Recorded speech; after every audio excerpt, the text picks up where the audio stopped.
Now, who'd you say you were, little fella? Mister, I am the Lorax. I speak for the trees. I speak for the trees have no tongues. And I'm asking you, sir, at the top of my lungs, that thing, that horrible thing that I see, what's that thing you made out of my truffula tree? Look, Lorax, calm down. There's no cause for alarm. I chopped down just one tree. I'm doing no harm. This thing is most useful. This thing is a Thneed. A Thneed, a fine something that all people need. It's a shirt. It's a sock. It's a glove. It's a hat. But it has other uses. Yes, far beyond that. You can use it for carpets, for pillows, for sheets, or curtains, or covers for bicycle seats. Sir, you're crazy. You're crazy with greed.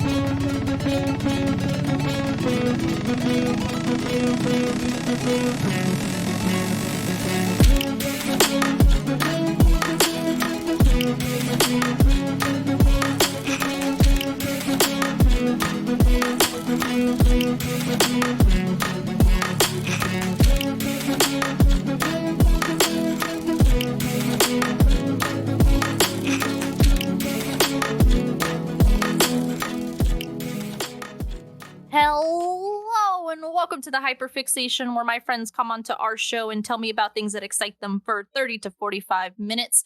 My name is Roma. I use the they and them pronouns, and today I am joined by, actually, I never caught your name. Is it Rach? Rachel? It is Rach. Yes. Hi. Wow. And it's like, wait a minute. I failed. You are perfectly fine. You know what? The fact that you even know my name is incredible, because most people are just like, wait, are you that Thneed girl? That's just how people know me and refer to me. It's a good thing to be known by, honestly. Very fun, very whimsical. It is very whimsical, honestly. It's never a thing I thought I would be known by, but you know what? I'm known by it, and I go with it. You know what? I feel that, actually. As the info dumping person, I completely understand. This name of yours that you acquired begs the question of where did this start? How did you acquire this into your repertoire, into your life, into your representation? I'm going to get really dramatic, but your like social footprint, or your internet footprint, social media. There we go. That's the word. So it actually all starts right before the pandemic, which is, I feel like, how a lot of stories start nowadays. But literally weeks before the pandemic, my best friend and I did a trip to Universal Studios and also to Disney World. But the important part is Universal Studios. And it was right around that time. It was late 2019. We were planning the trip. We were going early 2020. And he was like, hey, you should download TikTok so we can like make videos and talk about our experience in the theme parks. A lot of people do that, and a lot of people watch those videos. He's like, it's like the new vlogging. And I'm like, sure. So I download this app, right? And I start getting kind of into the app a little more so than he is, even though he's the one who told me to download it, right? But that's fine. We go to the parks, we make our content, whatever. It does all right, nothing huge, but it doesn't like drastically flop for the time period, And then the pandemic hits and all of that. And, watching movies from home was a really big thing, right? And he rediscovered his love for The Lorax 2012, which was an animated movie, which was a remake of an animated movie from the 1970s, which is a short film based on a picture book by Dr. Seuss. He loved this movie, right? And he was watching it over like the pandemic for something to do, telling me about how much he liked it. There's a song from it that's an absolute banger, all of that stuff, right? Sometime later, I'm scrolling on my For You page, and there's this girl trying on this dress, and it's like this tubey, stringy dress, and I'm like, hey, that looks like a Thneed from the Lorax, and that's Bestie's movie that he's just like obsessed with right now. I should make a video about it and send it to him, and that'll make him laugh and that'll make him smile because it was like, the pandemic, everybody was pretty down in the dumps. Yeah. And it made not only him smile, but like millions of other people smile. Like the very first video of like that I made got like millions of views right off the bat. And I was like, whoa, this is a number that is incomprehensible to me. Like, I thought the joke was funny, but that's me. I made it, and I'm a Leo. Of course I laugh at my own jokes, Absolutely. So I made it again with a different article of clothing that I found on the For You page that kind of looked like a Thneed. Same thing. People were like obsessed with it. And then I started getting tagged in other people's posts, being like, hey, is this a Thneed? Is this a Thneed? Does this look like a Thneed? And then it kind of evolved from there to the point that I was ending up on For You pages of people who had absolutely no idea what a Thneed was or what that song I was playing was. They just kind of figured out that when you see my face, the article clothing is something called a Thneed. So now there's people who I have this cult following of people who, one, are diehard fans of the Lorax, and two, just like me as a person and know my face means Thneed, but don't quite know what Thneed means. And so I've now become known as the Thneed girl. And every day I'm not even exaggerating when I see this, like hundreds of people tag me every single day, like asking, is this a Thneed? Is this a Thneed? Can you stitch this? Can you stitch that? And that's just kind of how it started. I was really just trying to make my best friend smile with this movie that we liked, that we were watching to have fun during the pandemic, and now it's this. I fall into that category of the group of people who had no idea what a Thneed was, or I've seen the Lorax movie, but it was years ago. I don't remember any. I just remember the Onceler because of Tumblr. Oh my gosh, yes. And like the Onceler on Tumblr was like a completely, like, it was such a niche thing, but if you were on the right corner of Tumblr, you knew about it. And then there's like a whole culture that's like a huge fan of this movie completely separate from that. And then there's the people who read about it as a kid. And then there's the people who didn't even know there was a 2012 remake of the movie. It's like, oh my gosh. It's just like this huge cultural piece of me. I say this huge cultural piece of media. I should say it's a very American cultural piece of media, because then there are people in other parts of the world that are like, who even is Dr. Seuss? And that's fair. That's valid. So yeah. Woof. My mind is already, we just started and my mind is already blown. So how this has been going on for at least a year, 2 years now? We're almost at 2 years. So the first time I made any sort of video about Thneeds was July of 2021. The first time I made the joke with the song was October of 2021. So in a few months, it'll be 2 years since the first time I ever made a joke about Thneeds on my page. Oh my goodness. Which is kind of crazy because people are like, you've been doing this for 5 years, right? They're like, you've been doing this since Musical.ly. I was like, I didn't even have a Musical.ly. No. The different dimension from me, buddy. Sure. Time just moves really, really weird now. Oh, absolutely. It feels like I feel like I should be in my 40s by now. Oh, I know. I turned 30 in a few months and I'm like, what? Huh? Well, happy birthday. Thank you. In advance. Thank you. Let me see. I think we'll probably get into it more in the later part of the episode, but let's see. Where do you see Thneeds taking you now? Because you've been doing this for years.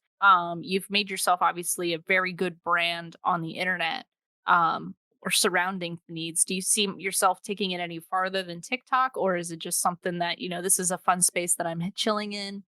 Yeah, so something that was really neat is that I started just making that one joke, right? I stitched the Thneed with the song to kind of indicate that, hey, that article of clothing is like a Thneed. And then I started doing reviews, if that makes sense. So when award show red carpets happen now, I will go through all of the red carpet looks and we'll kind of rank them on the Thneed scale. And we'll decide who wore, how people will do who was the best dressed and worst dressed of the night. I'm I'm just seeing who wore the the most Thneedy and the least Thneedy outfit of the night. So kind of doing like a parody of fashion content in that way. And I've also talked a lot about like multifunctionality of clothing and sustainability of clothing. That's been really cool. I was at New York Fashion Week for a little bit this year, which was Hey super, super yo. cool. Like, if you told 2019, 2020, Rachel, that that was something that would happen by 2023, I would not believe you even a little bit. So that's pretty cool. I have a lot of friends and mutuals who just make fashion based content now, like not even joke based content, just purely fashion content.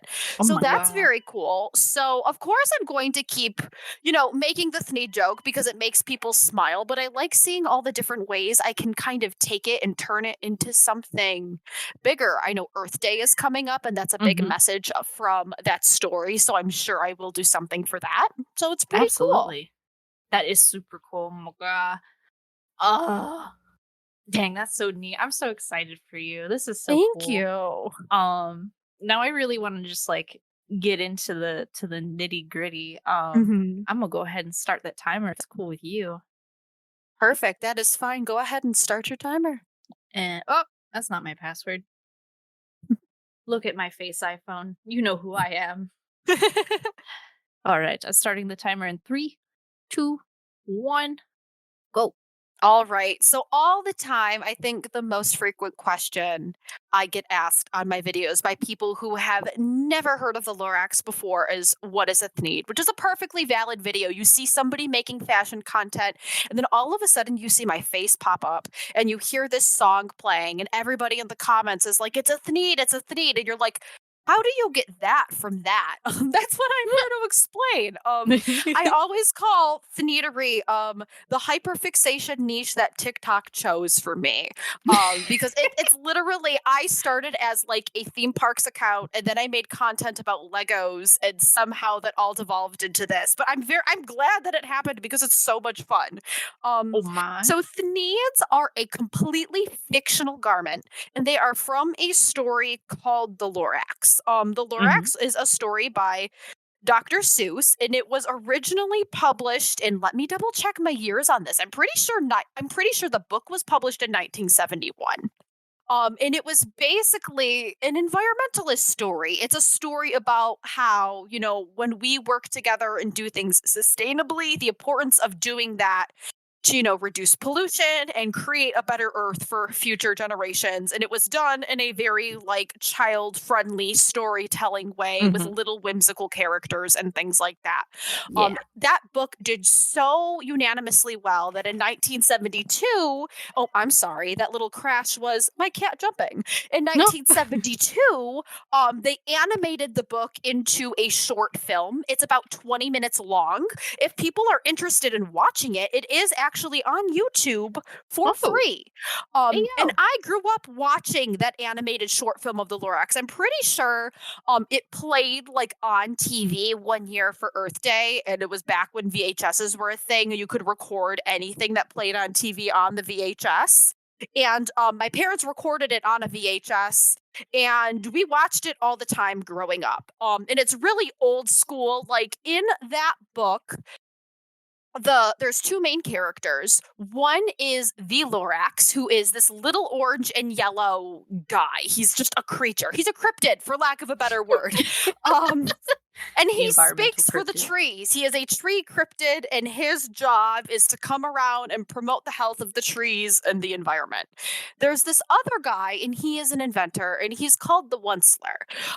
The Onceler is looking for a way to patent his new invention called the Thneed. And Thneed is a combination of the words thing and need. He says it's a fine thing that all people need. And basically, it is a garment that can transform into anything.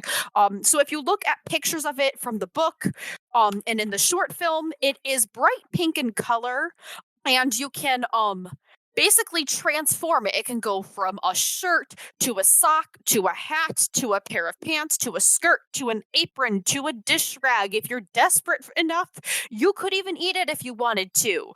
There's like a whole segment of the short film where he's like taking this garment and ruffling it about, and it turns to something completely different. You don't need to buy 58 different things. All you need is a Thneed. And he markets it by saying it's fairly affordable. It only costs $3.98, which for the 1970s, adjusting for inflation, that's still pretty decent. Oh yeah. Yes. And he's looking for something to make his Thneed out of. He has this idea for it in his head.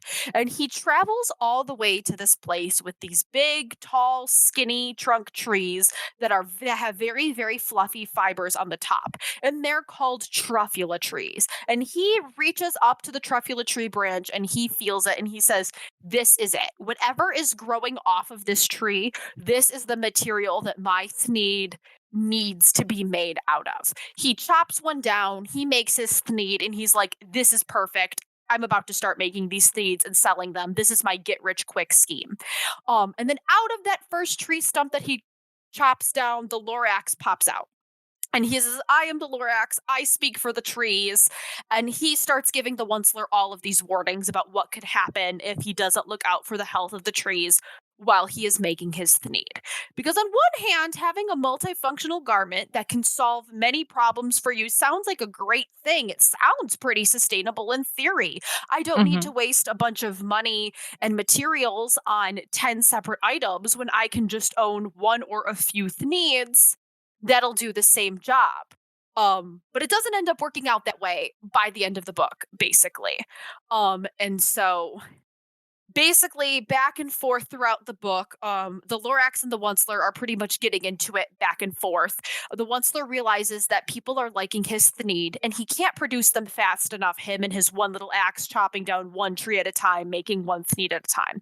So he calls in his family members. So all of his family members come into town and they set up shop to kind of start making Thneeds a little bit quicker, but that's still not fast enough. So they start resorting to like heavy machinery to chop down the Thneeds. At one point in the book, I will try to find a picture of it. There is like this like cartoony, funny looking car with a bunch of axes that spin in a circle and chop down like 10 trees at once.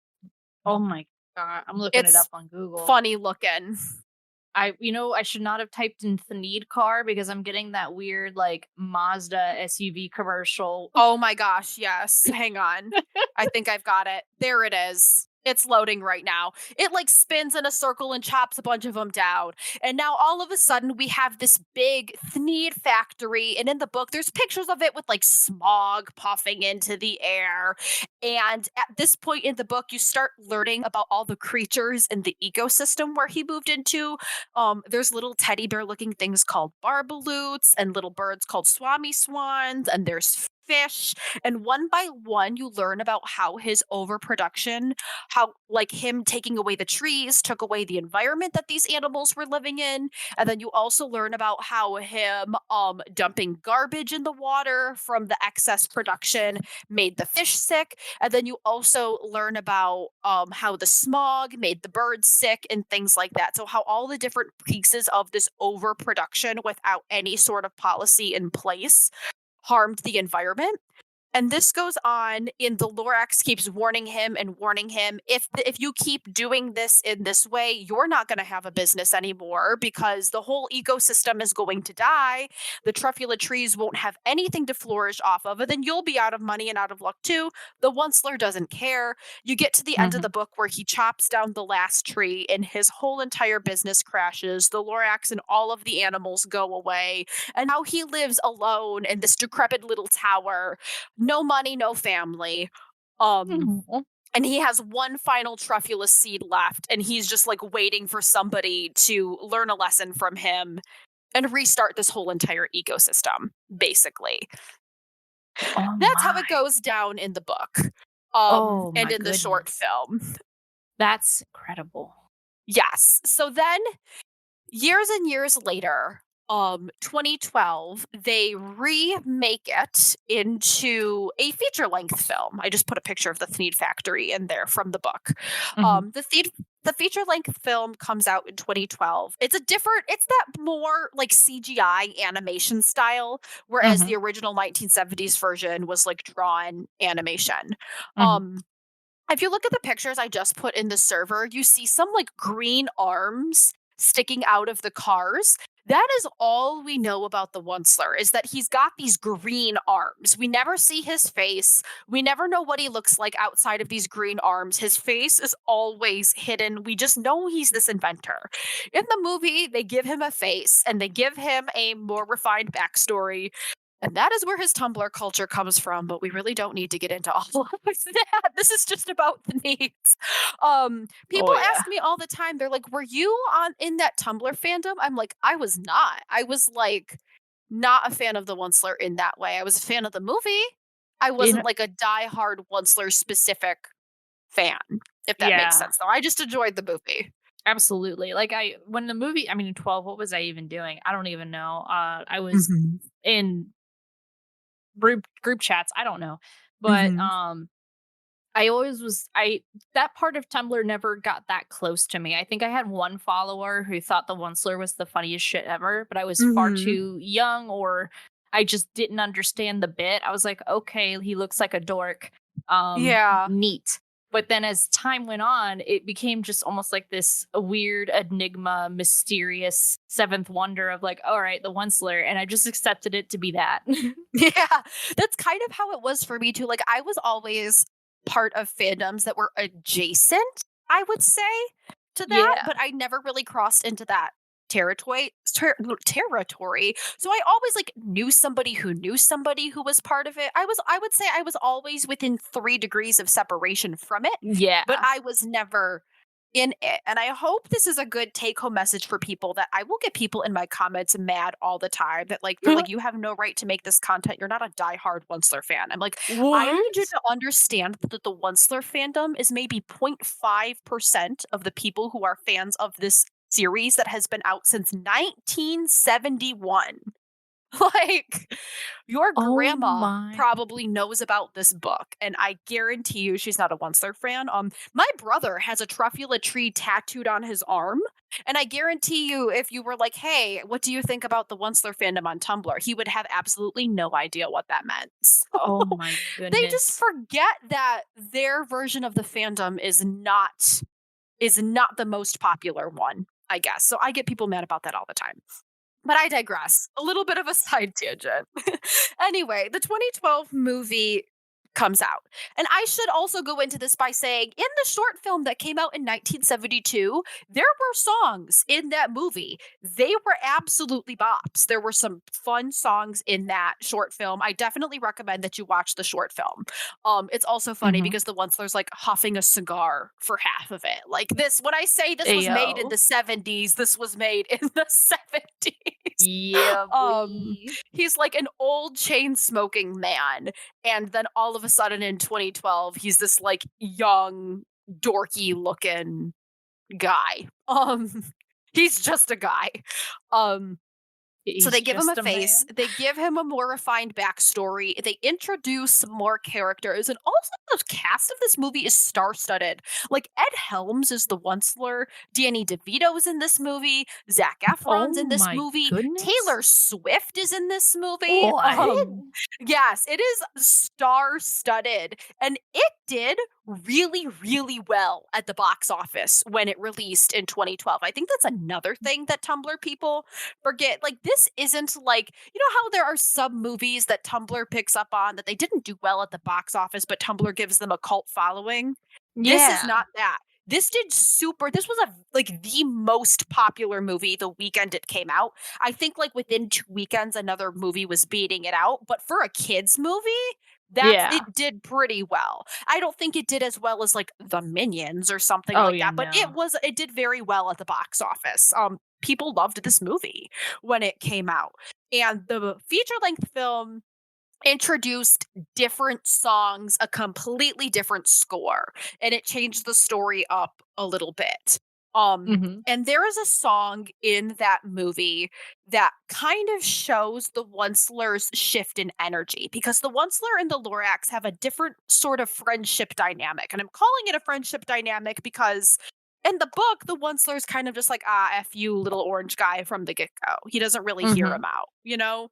Yeah. In the movie, the beginning part of the movie, it's almost like they could be friends.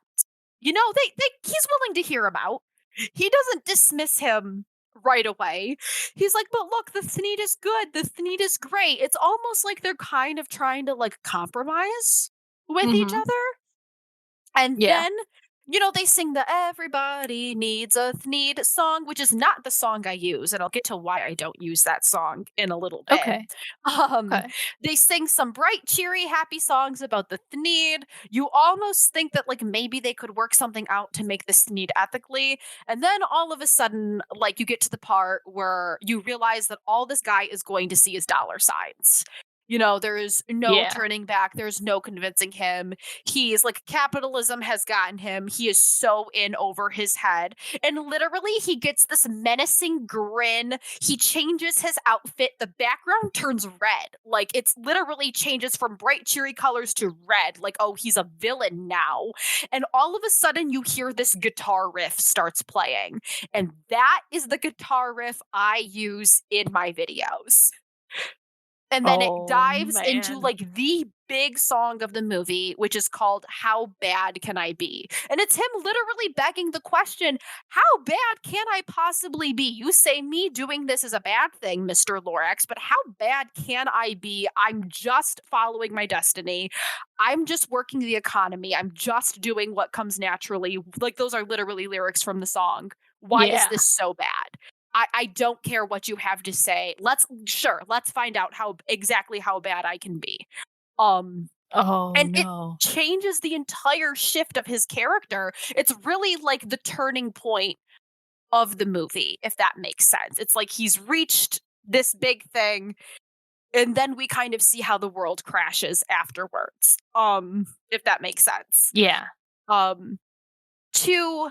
And I think using that song is very important to my content, because what I think is very funny is that the fact that no words need to be said for the joke to land. If you've seen that movie enough, even people who have seen it, like, a lot of people just like that song. Like, even before I made the joke, even outside of Onceler Tumblr, that Mhm. movie's score was really, really good. Like, people just listened to the songs because they were good, that being one of them. I've always said, How Bad Can I Be is one of those songs that you could just play on the radio. And if you mentioned absolutely nothing about it being a song from a Dr. Seuss movie, people would just enjoy the song. It's just a good Yeah. song. And that was always like a topic of conversation. So I was like, that's the perfect song to use, because literally all I use is the first 5 seconds of the song. And if you've seen the movie, you know exactly the joke I'm making. Oh Mhm. my God, she's playing the Thneed inventor's big song from the movie. No words need to be said. All you need to do is hear a guitar. I just need to look at you a certain way and play this song. I'm giving you a "are you picking up what I'm putting down" type look, and the joke lands. Mhm. The opening notes of Everybody Needs a Thneed do not do that. I No. think it's funny that, like, you've got to think about it for a second. I like the joke because it's not a dead giveaway, if that makes sense. If I were to Yeah. use Everybody Needs a Thneed, I'd have to play the part where they literally sing Everybody Needs a Thneed, and I'm like, that's so boring. That's too easy. I like a joke with layers. Ogres have Yeah. layers, onions have layers. Mhm. The Thneed joke has layers. Yes. So that's why I used that joke, and it paid off. It worked. Mhm. It also has a lot of people asking, like, what is that melody? Like, a ton of people ask me, they're like, I've had so many people be like, I get what Thneeds are, but what is that song? I'm like, wait, how do you think I'm making this joke then, if you get what the Thneed is, but you don't know the song? And that's when I realized they've just come to associate my face with Thneeds and have Yes. learned what Thneeds are through context clues, and had no idea that the song is what I was using to make the joke. So this joke could not be a joke without people who have seen and adore the movie, because they are the ones who initially got it and really pushed it on the For You page. They pushed it so hard that it got to the For You page of people who needed to use context clues to figure it out and had no idea what the song was. And I'm like, oh my gosh. So I've got a video pinned to my page now that kind of explains in much quicker terms than this what a Thneed is and why I use that song. But I still get asked all the time. I yeah. also get asked all the time why I don't use a song that was cut from the soundtrack. So if you get like the deluxe version of the soundtrack, or I guess if you look it up on YouTube somewhere, there is a What? song called Biggering, Biggering. And it's a play on words of a line from the book. And I actually have the book in front of me. You know, I keep that source material on me. Got to keep that You keep thing that on thing me. on you. I got to keep that thing on me. And it is a play on words of a line from the book. Here we go. He says, and then I got mad. I got terribly mad. I yelled at the Lorax. Now listen here, Dad. He literally talks to him like he's an angry father. Ayo. All you do is yap and say bad, bad, bad. Again, that's why he sings the song How Bad Can I Be? It's all a play on words from this page. Well, I have my rights, sir, and I'm telling you, I intend on doing just what I do. And for your information, you Lorax, I'm figuring on biggering and biggering and biggering and biggering, turning more truffula trees into Thneeds, which everyone needs. So he's using the word biggering to say, I'm going to make my business bigger and bigger and bigger. But it's a little Dr. Seuss nursery rhyme. So we can't just say bigger. We have to say biggering. We have to make a new word out of it. How Bad Can I Be was originally a song called Biggering, and it was a little bit different. It was kind of more like, I would say, like, if this were a stage musical, Biggering would have worked. It's very more dramatic and more orchestral, but it's still a very, very cool song. How Bad Can I Be is basically like a pop punk song, if that makes sense. Okay. And it works really well in the movie. And I always tell people, they're like, but Biggering is such a better song. I'm like, but there's a reason it was cut from a movie score. You know, it didn't make sense with the dynamic of the movie. And also, the opening notes of Biggering are not a really cool guitar riff. It's kind of a slow lead in because it kind of starts as a ballad and then gets fast. And also, if I were to use those opening notes, how many people do you really think recognize the opening 5 seconds of a song that got cut from the soundtrack? Like, it got cut. True. The joke is not going to land because, like, I agree that it's a fine song, but I'm trying to make this joke have layers, but also be accessible. You know, if you really want to pick up what I'm putting down with this joke, you can Google the Lorax soundtrack and find How Bad Can I Be. It's a little trickier with Biggering. You can watch the Lorax and hear How Bad Can I Be in the movie at that important part of the movie to understand the joke I'm making. But you'll never hear Biggering. Mm-hmm. I'm like, it's one thing to make a niche funny joke. It's one thing to make an if you know, you know joke. It's another thing to make a so niche joke that only like 10 people on the For You page are going to get it, you know? Yeah. So that's why I don't use Biggering, for all the people who are wondering. That's also why I don't use Everybody Needs a Thneed. It's How Bad Can I Be is really that happy medium that's, this was such a dead giveaway, the joke's kind of dumb, versus this joke is so niche, nobody's going to get it. It really met us right in the middle. I have learned so much about this Universal produced movie, The Lorax, that I never knew I needed in my life. Yes, I didn't know this is where today was going to bring me. I'm so excited. I think it's so funny that it's produced by Universal too, because I told you at the beginning, my friends and I were taking that vacation to Disney World and Universal Studios. At Universal Studios, in one of their parks called Islands of Adventure, the theme of Islands of Adventure is every area is kind of like a different island themed on a different piece of media, and one of them is called Seuss Landing. So we spent a significant part of time in the Dr. Seuss themed area of Universal Studios on that trip that I had specifically downloaded TikTok for. So you can go to Universal Studios, and I have pictures of me standing in a forest of truffula trees at this theme park before I even became known as the Thneed Girl. It's foreshadowing. Like, you can go meet you can go meet the Lorax there. Like, he comes out in costume. You can go. I'm sorry, he doesn't come out in costume. It's actually him. You can go meet him. And sometimes I post pictures and videos from like my times that I've been there, which my other big hobby that I'm really into is I love theme parks. So I have like a pass to go whenever I want. And people are like, wait, where are you? What is this place? How did you get actually there? I'm like, you can buy a ticket to Universal Studios and go. Like, Yeah, as a I'm like, hashtag everybody's like, Floridian. I'm going to Disney World. And I'm like, don't knock New Universal Studios while you're there, though. It's more affordable. And they got the Thneeds. They got Thneeds. Dude, I'm a born and raised Floridian. So me and Universal Studios are tight. Me and Disney are not as tight because they are much more expensive. They are. But I always say ooh, you can tell who the diehards are because they love Universal. And then, like, yeah, we can do it. That's Disney. like, don't get me wrong, Disney's pretty magical. It can be pretty It magical. is. I love Disney too, but just something about Universal. There's something about Universal, man. I've written a few tabletop RPG one-offs based on Universal. I totally get it. Yeah. But I do have a question real quick for you. Yes. So you've been exposed to a great deal of our Dimensions version of Thneeds. Have you, and I know some of them are like maybe infomercials or just something that somebody crafted, but have you ever bought or like tried doing those specific needs before? Like, do you just have like a basket full of them somewhere?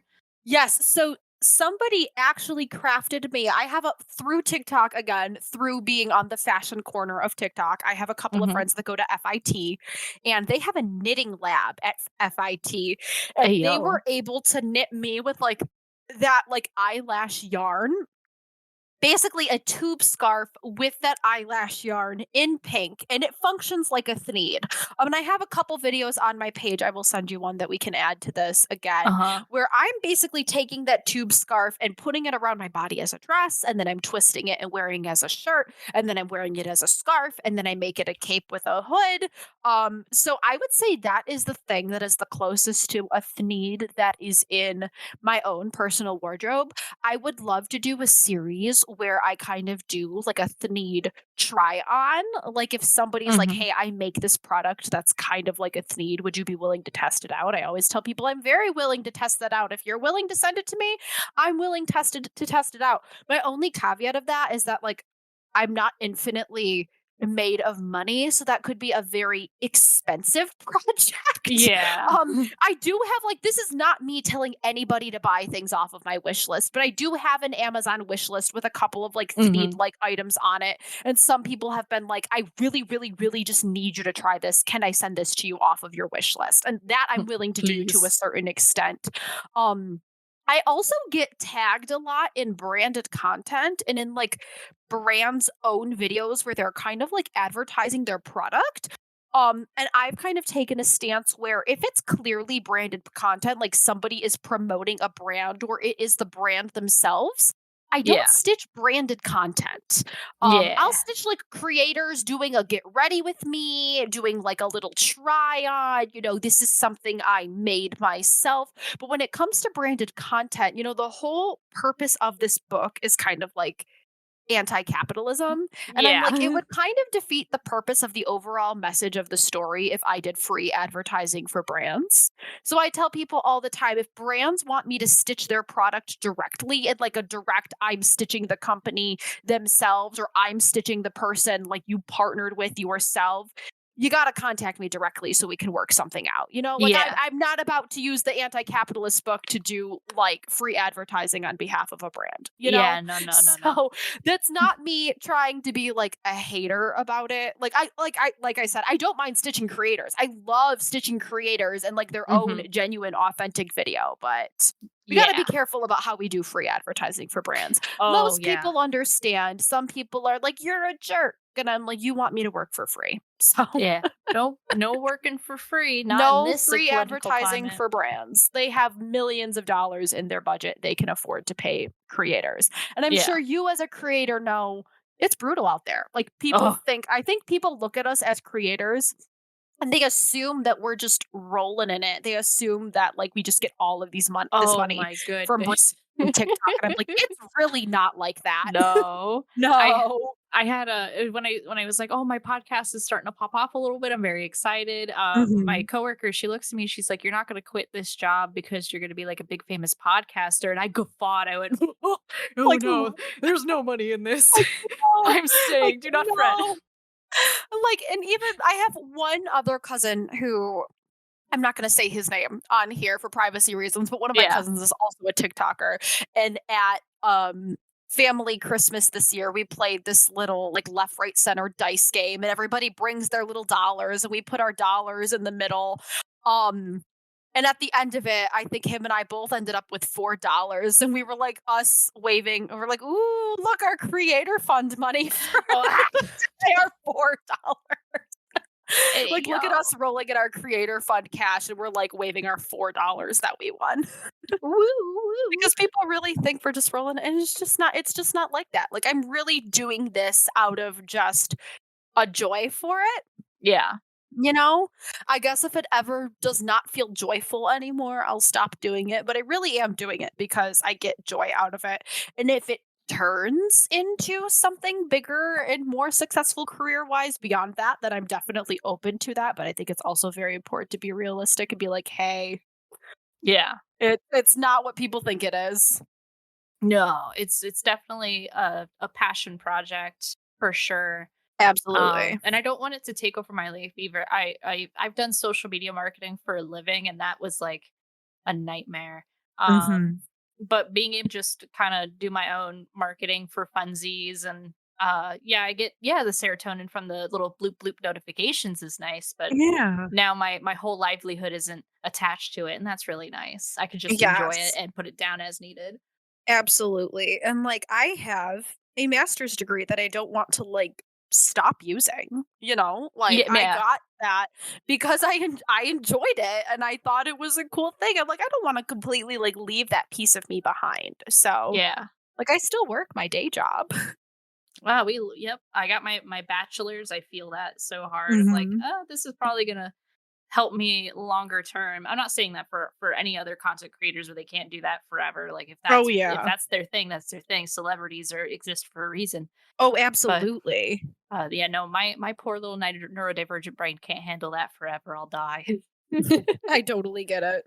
But so needs. Have you I ever been? Oh no, you go ahead. Nope, I you're good. I was gonna say, I okay. think I pretty much covered everything explanation wise, so you can just kind of hit me with whatever at this point. Oh hell yeah. Um, this is probably more so like on your TikTok experience of existence. But have you ever like been recognized in public? I have It not yet. happens all the time. Oh my goodness. And it's so mind blowing to me because I have friends with twice as many followers as me who make completely different types of content who I think would get them more recognized in public. Like I'm thinking of one friend in particular, and he's like, I've been recognized maybe twice, three times in like the 3 years that I've been big on TikTok. And I'm like, I have been big for less than 2 years, and I would say I get recognized at least once a week. And that's Hey kind of yo. when we made the connection that my face is my branding. We kind of talked about my face being associated more with Thneeds now, more so than Mhm. the song. Um, the funniest time I ever got recognized in public was actually by a haunted house scare actor. And it What? was hilarious because they had to keep in you could tell they had to keep in character, but were also trying to let on that they knew me. They made a comment about my hair, and remember, this is a haunted house, and I was Yeah. in Ohio at Cedar Point. Love Oh you, my Cedar god. Point Hollow weekends. My hair was braided and under a hat, and I had my hood up. And they made a joke about my hair. I'm laughing, and my friend who's with me goes, "Your hair is not out. How'd they know your hair was pink?" And I was like, "Oh, they know it's me." Oh, it's so And then at wild. one point, they made a joke about because we were getting ready to walk into the house at this point. And they were like, "Remember, there are no photos or videos in the house." They were like, "Be good like this girl. You see, we know she knows how to record videos, and she doesn't even have her phone out." Hey yo. It's like, "Oh, You these people at got. this theme park follow me." It was Oh so man. funny. Um, but yeah, it happens, I would say, most often at like theme parks, concerts, anywhere a bunch of nerds are all in the same place. It happens a lot. Mhm. Um, it's happened once in the grocery store parking lot. The guy putting the carts away recognized me. Happened at my local Whole Foods. Hey Yeah, it yo. happens. That's so cool. Oh man. Well, I mean, to a degree, as long as every interaction has been awesome, then Yet that's most cool. of them have been very, very respectful. Most people are pretty chill. Like I never mind like taking pictures with people and things like that. As long as it's not like invading my privacy or anything like that, Yeah. we're good. Which I've also gotten messages from people like a year or two ago, I was at a dance competition for my cousins, and I actually got a message on Instagram, and they were like, "Hey, I just want to let you know I was competing at X dance competition this past weekend. Saw you there. Also noticed that you were probably with family. Didn't want to walk up to you, but just wanted to say it was cool seeing you. How are you linked to the dance world?" And I'm like, "Well, I was like a competitive dancer for a big chunk of my life, and my Ayo. cousins do it now, so yeah." I've had You people be respectful in that way too. Mhm. That's good. That's good to hear. Oh, man. I'm so blown away. This is so cool. Um, I'm glad you think it's cool. that's well, I didn't mention it earlier, and I do a lot of, at least my entire life, I've been into any form of art, whether it's digital art, drawing, Mhm. cosplaying. I used to make my own like costume pieces from scratch because I wanted to compete in the costume contests, Oh, or I like love that. Halloween. Yes. I did effects makeup for an indie video game company for a brief period of time and like That is their costuming and incredible. stuff. So it's kind of neat where like I can see I can come and meet you at the point of like appreciating the needs from like an article of clothing perspective as well as from the nerdy perspective. Um Yes. but also thank you for telling me where the hell it came from because like I said, I had no idea we're going to be going down Dr. Seuss lane at all. And now I Yeah. wish that we got to record sooner for Dr. Seuss Day. And I'm so Yeah. frustrated. Yes. God You know damn what? it. It's still March. It's It's still still March. March. Well, So it works. unfortunately, well, it's March as of recording. Does it come For out in April? it comes out April 12th, and I'll That's explain. all right. Well, I because of my cat's surgery, and I guess it's Mhm. for maybe listeners, you should yes, you guys should hear this too if you're wondering, or if you're just wondering. My cat Axel had 2 bladder stones, and I think I recently figured out why. The stones are still out for analysis as of recording, but I'm Mhm. pretty sure it's because I've never seen the fucker drink water. I've never seen him Mhm. drink water in his life. And so I'm sitting here and I'm like, is that why your stones? Is this why this is a problem?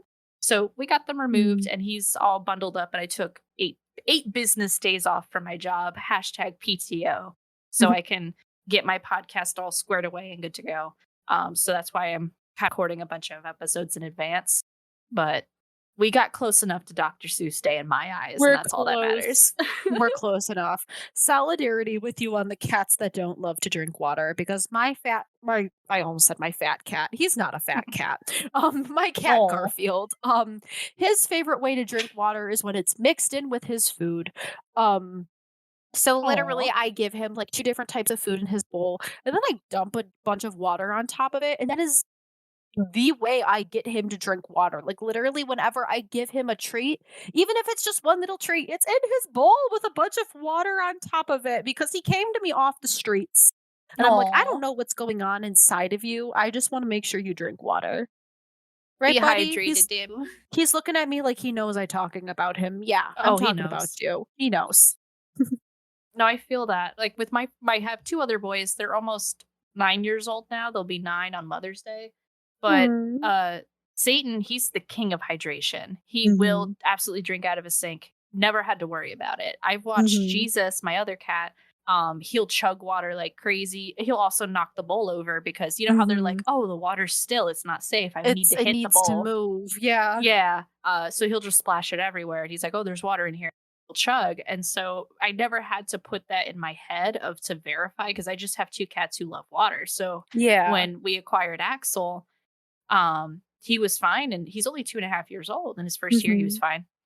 But later on, it's just like he started getting these UTIs and these stone problems. And we've taken to the doctor. We couldn't figure it out. And so Mhm. now I'm like, oh, damn it. It was that simple all along. The Right, boy's just not make him drink hydrated. water. So he's on wet food for life, but that's fine. He'll live. Good for That's all him. that matters. That's all right. But yes, that was probably a really good tangent to end on. Yes. Who doesn't um, love a little bit of cat talk, right? exactly. Yeah. Um, oh my goodness. So, I mean, obviously a lot of people are going to know where to find you but just in case there's other places they can find you on the internet, where can they find you? Yes, you can find me on TikTok and on Instagram at RachLeahX. That's RACHLEAHX. And then you can also find me on Twitter. My Twitter is the only social media that is a different handle than the rest. And that is Yeah. X Rachel XOXO. Rachel is spelled RACHAEL. So that's X Rachel XOXO. I made my Twitter like 15 years ago. Valid. Never got around to changing it to Rachel Leah X. I don't know. I have like in parentheses, like my display name is Rachel Leah X, but the actual at is X Rachel XOXO. So if you search Rachel Leah X on Twitter, you can probably still find me. You'll figure it out. Don't worry. You will figure it out. On the internet, where can you find me? I'm everywhere, but I don't really use Instagram like I used to. I think my last job ruined that for me, but it's fine.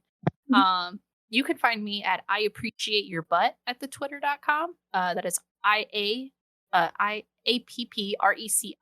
the number 8, URBUTT. And that's the same for TikTok as well for my personal TikTok. But if you want to find me on Tumblr, it is just I appreciate your butt spelled correctly. That's probably my oldest handle I have. It has just evolved over time. You know, I think middle school me just thought it's like, you know, it's like, oh, haha, I appreciate you. But it's like, nah, I appreciate your butt. Anyhow. It's such like a middle school. It's like a middle school fun thing that just sticks, you know? It did. It stuck. And I love it. But you can find this podcast as a whole at the Hyperfix Pod on twitter.com or same on TikTok and Tumblr. And is there anything fun that you'd like any fun phrases? You know how like at the end of certain YouTubers thing, they're like, oh, don't forget to take your vitamins, drink water, goodbye. Oh, I'm trying to think of a good one. I do always, you know, I'll leave you guys with a question. And it's a question that I do also ask a lot on my TikTok account. And it's also a question that made me name my cat what I named my cat. And that question is, why do they call it an oven when you oven the cold food? Of out hot, eat the food. Just something for you to ponder. Who?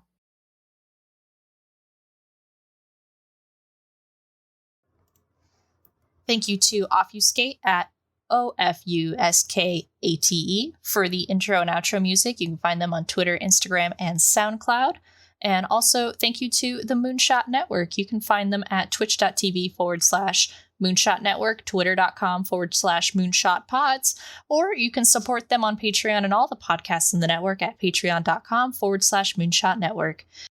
Our patrons for this month who get a shout out on the podcast are Ver, Becky Scott Fairley, Ken, and Flo. Thank you so much for y'all's support and keep being awesome. Fuck, I love you guys. Thank you so much, and have a good day. Be safe, don't die, and badoo.